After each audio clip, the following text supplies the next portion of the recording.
number one, to get our young people to look at the situation and learn more about it, not look at it as face value. Number two, I cannot thank Felix and Sergio enough for coming out and having this conversation, because I feel like these are the conversations that need to be had. There's so many times in the media and everywhere else, there's one side pushed out there of this situation. And a lot of the times, voices of those who are formerly incarcerated, who come back out, who are doing great things in our community, and who can actually reach our young people more and better than I can, where these stories aren't being shared as much. So in doing this iteration of the program, I felt that it was very important, and thanks to Val for helping me bring in Sergio and Felix, that we just need our young people to hear the other side and hear that it's not always someone is bad or someone grew up in a bad household. No, it could be just circumstances, you know, so. Yes. Wonderful. I'm gonna ask the audience for questions, but just before I do that, you're in the University of Pennsylvania. You could be showing us anywhere in the city. Let's say in this audience we have researchers and scientists who are trying to do something about violence.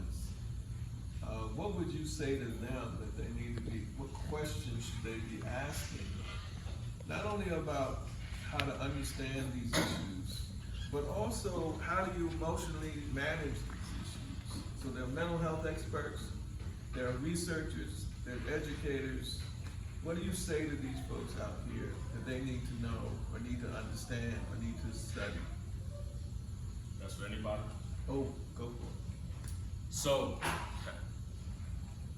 when I was in solitary confinement, I met the man who I would credit with really changing my entire life, direction.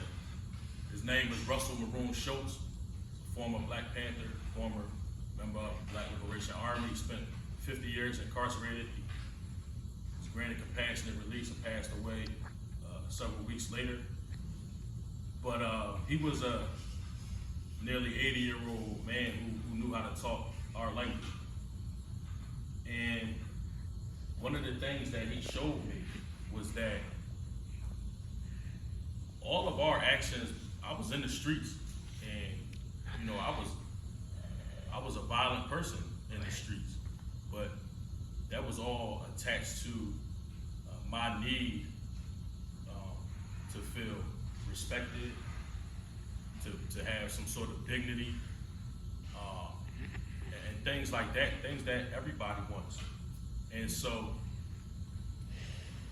when he took me on as one of my mentors, he showed me that you can still have power and dignity and influence and respect through other means.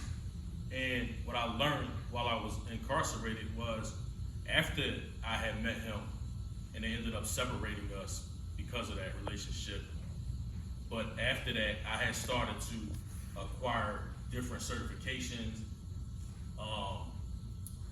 taking advantage of educational opportunities. I completed like 9 college courses with different colleges. And in prison, as Felix would tell you, I don't care what your accomplishments are. If you get one infraction, all of that stuff is eliminated. Like, you can go from being the least amount of a threat to the highest security threat with one misconduct report. But I say all that to say that once I had acquired all of those things that I had earned, I didn't want to lose them. And so I worked extra hard, like Amir said, to switch my company and to do things different. And I think that if this room were full of those people who pulled those levers, if you give people the opportunity to earn things that they can be proud of, then it's not likely that they would engage in behavior that will cause them to lose those things. I don't care how young or immature they might be.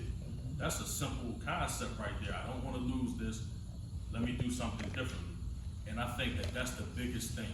If I would have known, because people say, well, you had those opportunities when you were home. Yeah, you're right, I did, but I didn't know about them. They were here. I didn't know about them because I was limited to a small area, physically and mentally. And so, if we expose young people and older people to that, then you will see a decrease in violence. I guarantee, because I was violent.